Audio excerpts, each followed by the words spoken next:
Hey everybody, welcome back to another adventure with Lemire Legends. In this taxidermy tutorial, we're gonna show you how to skin a 9-inch rock bass for actually a traditional taxidermy skin mount.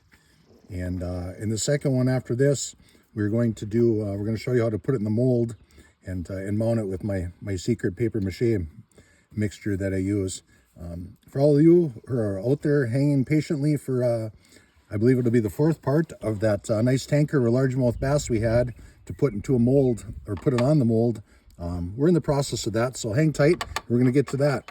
But for this one again, for those of you who are this first time watching, thanks. Please like, share, subscribe.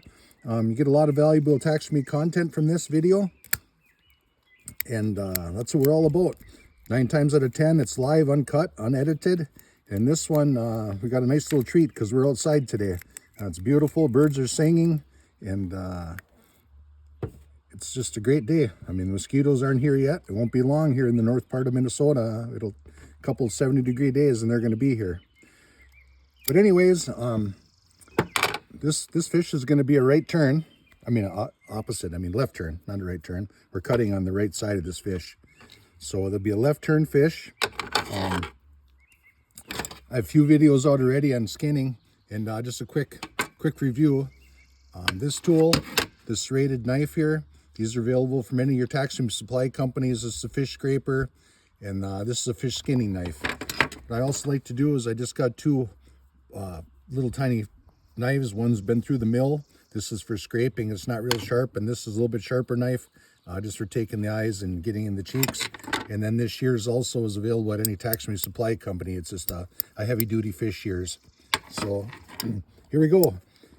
We're going to take the gills out of this fish. So the first thing I did is I clipped right here, detached the throat latch and all the gills all in one whack.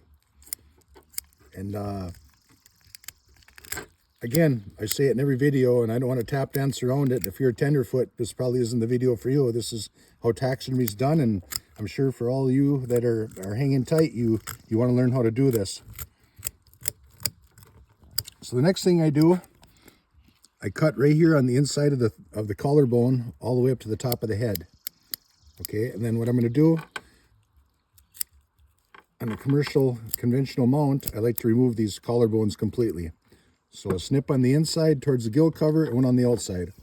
Turn the fish around, I'm going to remove this collarbone also, same time. Just like that. As long as I'm here, right where I cut this side fin off right here, I'm going to get in underneath there. Snip around a little bit, get down in here, and you can feel your scissors. You notice how I have my hands on the back side here so you don't poke through. You'll feel that cold and that sharp go through. So you always want to have your hand back there when you're doing shears work. Just a word of caution, don't snip and clip yourself. Just advising you just to know where you're at when you're doing it, and a little bit of practice, you'll get it. Okay, the next thing, like I state in every video they've done in skinning fish. Okay, this is the head of your knife, right here. You always want that towards the head of your fish, and you want to work it this way. Don't operate your knife like this. Go this way, hit strokes, head to the tail.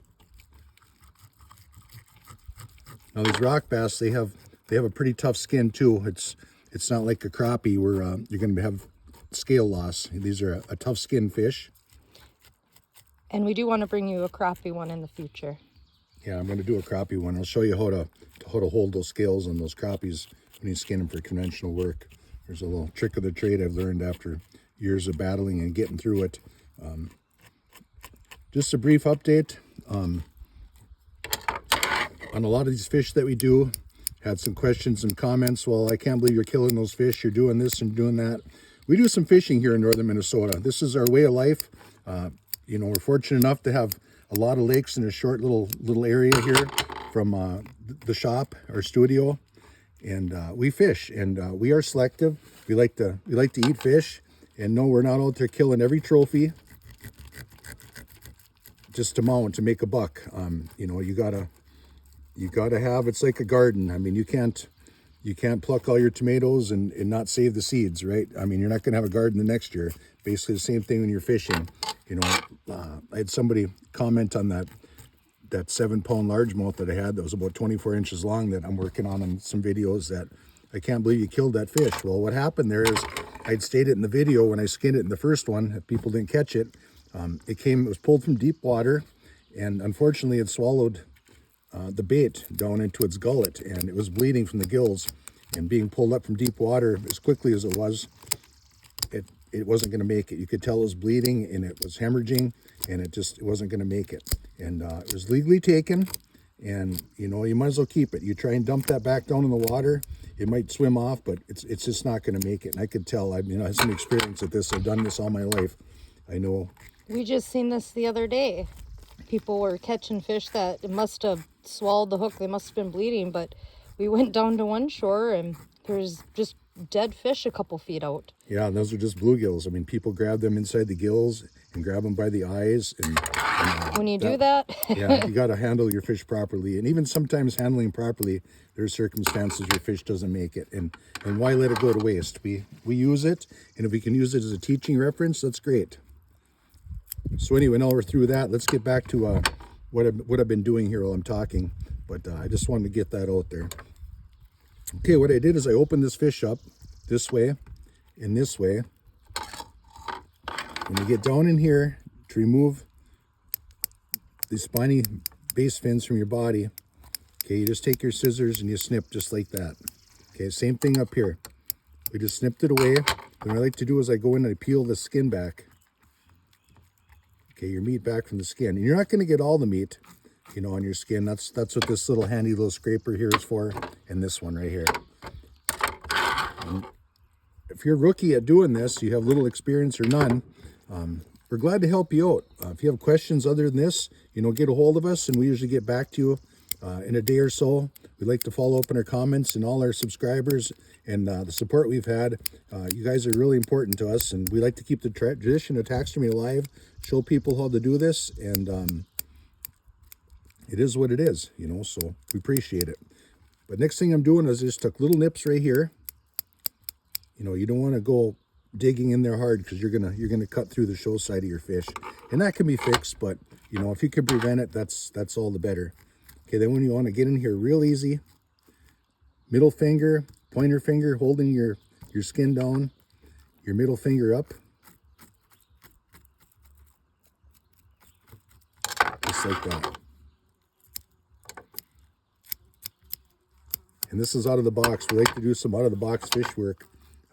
This a rock bass, and we did an ocean fish one, and we just want to bring something different to the channel instead of this the normal everyday stuff that's out there. So that's broke free. the flies have found us. So yeah, it doesn't take. That's unfortunate when you're working outside. The smell of fish will bring them in. Ooh, I think we had the first skeeter. No, not yet. Can't happen. Yeah, we put off the inevitable. All right, so okay, now we're gonna come right in here, right where the collarbone was on the show side. We're just gonna keep small nips right here, just like that. And now we're gonna work into our bottom two pec fins right here. And these pec fins, the bone structure here is there's two sets of bones, one for each pec fin, and it's almost like a butterfly right in here. So what we're gonna do there is we're gonna get rid of some of this belly meat, just again, small nips. Okay, and then we're gonna separate those two pec fins, the bones. Gonna go right in between them, just like this. Can you see it? There you go. Yeah. Yeah, it was a spawning rock bass, but you know what? There's zillions of rock bass in that lake, and I don't care what anybody says. I'm not a fishery expert, but those rock bass will take the toll on the crappie population. And I know the folks up here, they like to eat crappies. They don't like to eat rock bass. And a couple of reasons. You can see these rock bass are warm water fish. This little parasite right here, from my understanding, talking to wildlife fisheries and biologists, this little parasite is from living in fresh, warm water 90% of its life. And when you cook those thoroughly, it doesn't hurt anything, they say. No, this is Yeah, I'll pass. yeah, exactly. I'm just filling you in. Don't take my word for it. Don't try it. I don't advise it, but these here, These little white worms, these grubs, they're kind of nasty. Like I said, if you're a tenderfoot, you know, and they say those will cook up too, but you know, I'm not a tenderfoot when it that's why comes to eating fish, but I think I'll pass. that's exactly why folks in this country go, oh, rock bass, yuck, you know, and They are pretty fish, though. they dump them back in the lake, and if I can use them and I can mount them, I'll do that. And there's folks out there that have fish collections will purchase this stuff for me. So I like to keep my rock bass. And in Minnesota here, the rock bass season is continuous, so it's something fun to fish for. You know, and when nothing's biting, you can always go to some warm water and you can catch some rock bass. And when it comes to coloring this, it'll be very interesting. I can tell you that. First time I ever seen him do it, I was like, are you kidding me? Yeah, it's a neat little trick. I learned to, a lot of times in the summer when you throw that fish in a live well or in the cooler, it really loses its color fast, especially if you throw it on ice. You lose your little specks on the side of the fish. And yeah, I'll show you how to recreate those in just a matter of a few minutes without using a stencil or anything. So it's a neat little trick, and that'll be in a future video. And again, I always say there's gonna be future videos. We're gonna do a series of this and that, but it's taxidermy, and it's a process. You know, you got your skinning, you got your preserving, you know, you got your mounting, you got your drying, and so we try and our goal here is to get 4 or 5 different series going at one time, and eventually they're all going to get wrapped up. So please don't get impatient. It's just like, geez, you're not going to sit down and watch the whole series. You know, not right now. Maybe a year from now in the future when they're all on there, you can. But if you're with us, past, future, present, hey, that's great. We'll take it. We always have multiple projects going on, and it's also fishing season. Yeah. Our summers up here is so short, we gotta enjoy it while we can, so. Yeah, the biggest project I got is a camera girl. Oh, She's a project. hush. Hush. Anyways, we like I always state, we don't want this to be a Harvard lecture room. We want to make this fun and entertaining, as well as bring you some content. And I could explain, important content and educational stuff, but I could explain this a little better. But just by watching, you can probably get an idea of what I'm doing. Right now, this is the anal fin. I'm just cleaning up the bones, and I'm pushing on the other side just to pop those up a little more so I can clean them up a little better. Just like that. We do have a video, how to taxidermy a bluegill part 1, where he goes over this in a lot more detail, and it's, each fish is different, but he goes a lot more into detail on everything.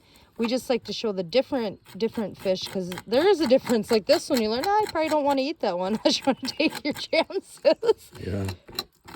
And then when you get into, the mounting and the painting and all that, that's where a lot of the difference happens. But every fish is a little different, and that's where he'll really go into those differences and explain what we do differently on these type of fish compared to the other one. But he does go into a lot more detail on the tools and what he's doing. It takes a little bit more time on that, how to taxidermy a bluegill part 1.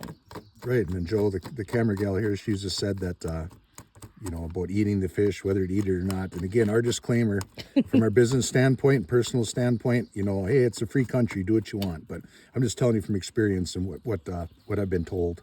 So, from there, you're on your own, but that's what these little black spots are here, is just a warm water parasite. And unfortunately, they penetrate in the skin. Yeah, that one right there, that's more of a worm. That's I can't remember exactly what it was called, but those are. I love my fish, but I think no. So anyway, you got a biology tutorial from a dumb Finlander, but there you go. That's what we know, or that's all I know. So this is gonna be a short video. I'll catch you later. No, right now what I'm doing is I'm taking after I snipped and separated the main backbone from the carcass. Now I'm going in and I'm cleaning out the head area. And what you want to do is you want to get all this meat out of there.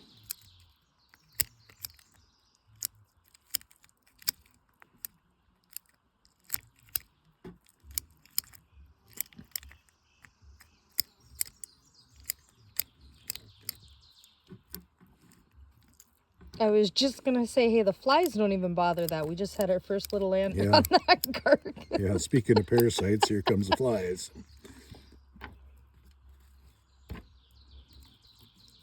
It's gonna be like pretty bad when the flies won't touch it. Yep. You know, and like I state a lot of times, safety first. And with these parasites, I mean, it probably isn't a bad idea to wear a pair of latex gloves, but you know, as long as you wash your hands good and you Don't have open sores. yeah, don't open sores, and you don't have you know, you make sure you get under your fingernails. Don't use your toothbrush to clean under your fingernails. That probably isn't a good idea. I went through 5 or 6 before I learned my lesson. That was a joke. That was a joke. Just trying to keep it live, real, uncut, and entertaining. And you know, imagine we're going to have some trolls out there eventually that are going to find this, that are going to go, oh, you know, your warped sense of humor, and you're out there doing what you're doing. That's just not right, not wrong. But this is how we live. This is northern Minnesota life for a lot of folks, and people eat fish. And you know, if you get a fish sandwich from someplace, I mean, somebody's got to process that. Probably not in the same way as we're doing this, and hopefully your fish sandwich didn't have the same parasites that is You in wouldn't this, know. but you probably wouldn't know the difference. So anyhow, there it is. I hope we don't, the day we get monetized, I hope they don't boot us off for this. Somebody over in I don't know, another part of the world is going to be in charge of whether or not this is right or wrong or whatever. But we just want to bring along the taxidermy tradition, and It's a dying thing. yeah, we want to show people how we do skin mount taxidermy. I've been I've at this a long time. You look at a replica and you look at a skin mount, and there is a huge difference. Yeah, and a lot of people, you know, they do the catch and release thing, and they want the graphite or that on the wall, and that's fine. That's Yeah, we don't.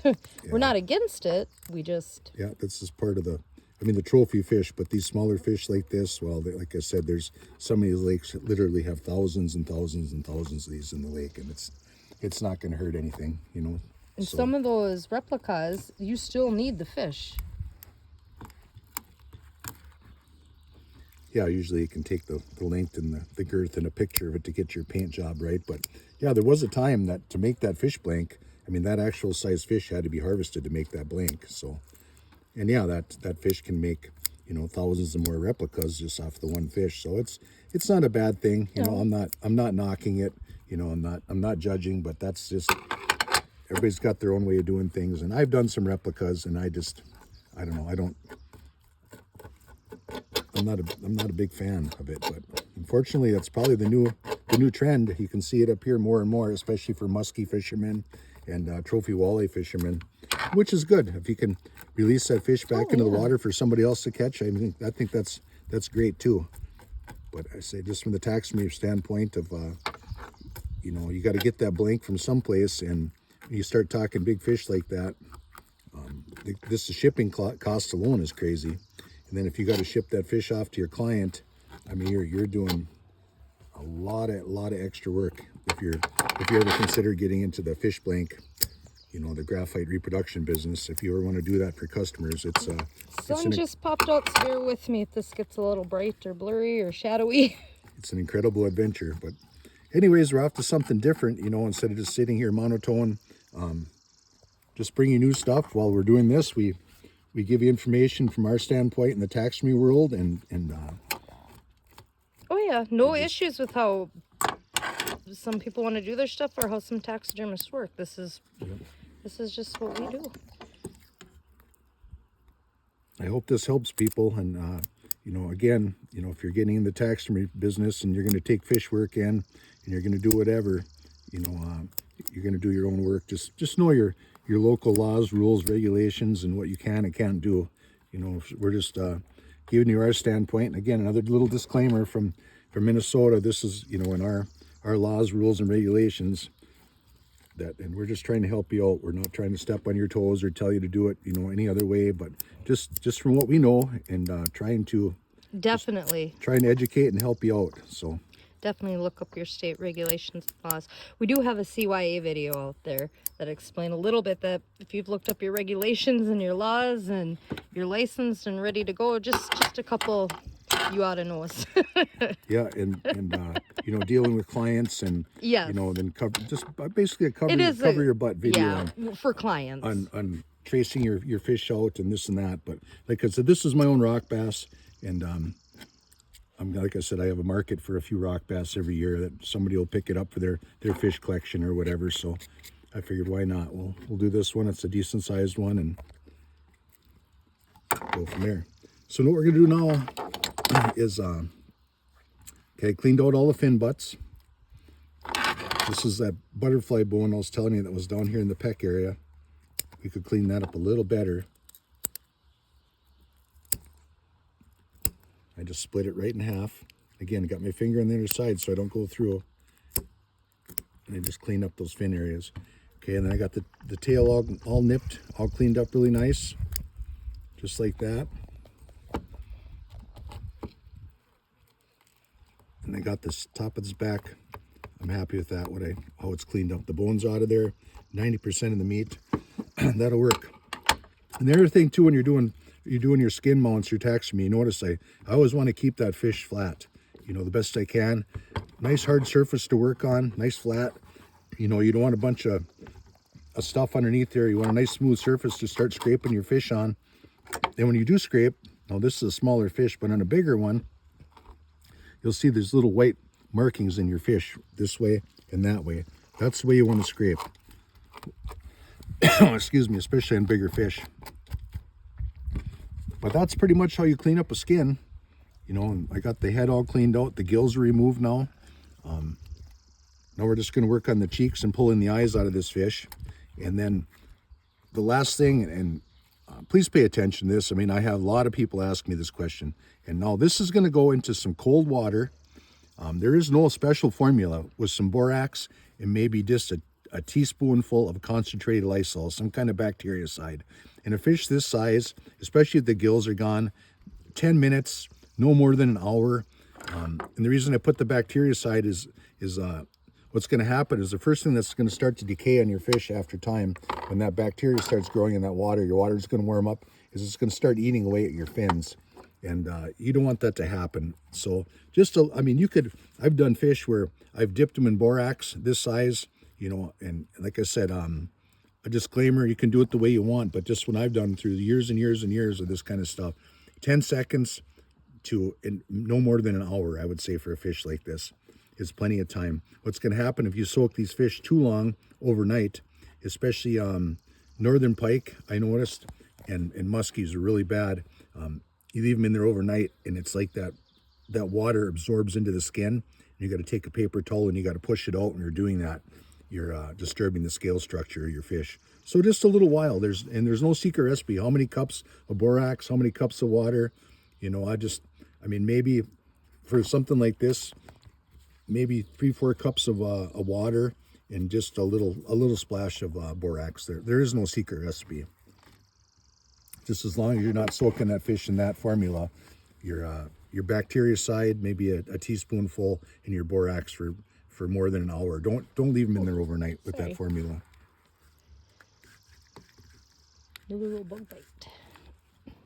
So like I said, there is no secret formula for that. I get a lot of questions on that. Like every video I get, fish video, and like I said, I don't mind helping out, you know. So, and that is one of the questions I always get. So I just want to reiterate that and keep going back to it over and over, that there really isn't a formula. I just use the basic 20 Mule Team, and I'm not sponsored or affiliated with 20 Mule Team Borax by any that laundry soap, but that's what I like to use. That's easy to find. Yeah, that's easy to find. You don't have to pay the shipping on it. You know, there's other borax and things that are available from taxidermy supply companies, but you're paying shipping, and I know that laundry soap doesn't, it's just borax. There's no other additives in it. So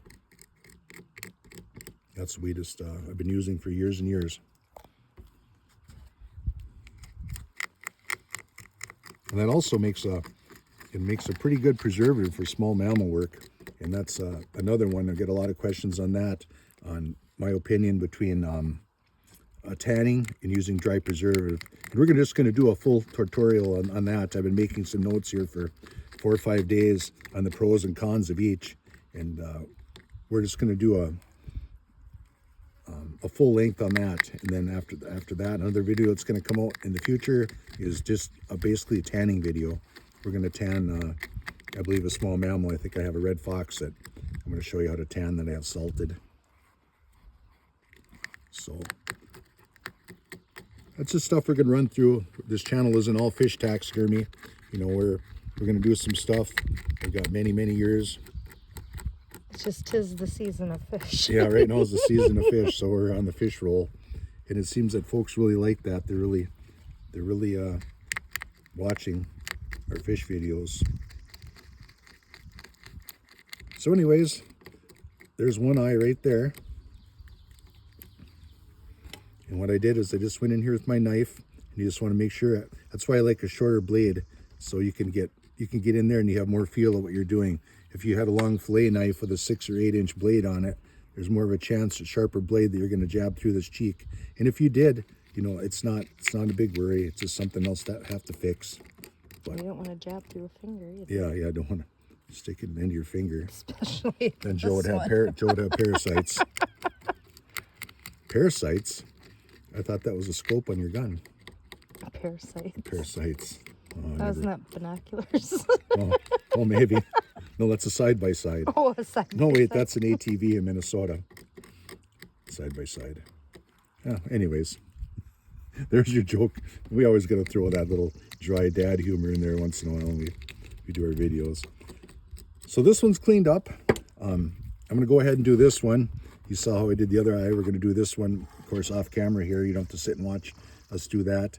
Thanks for watching. In the next one, we're going to drop this into a mold, and I'm going to use my paper mache formula to show you how we're going to get this mounted up and drying.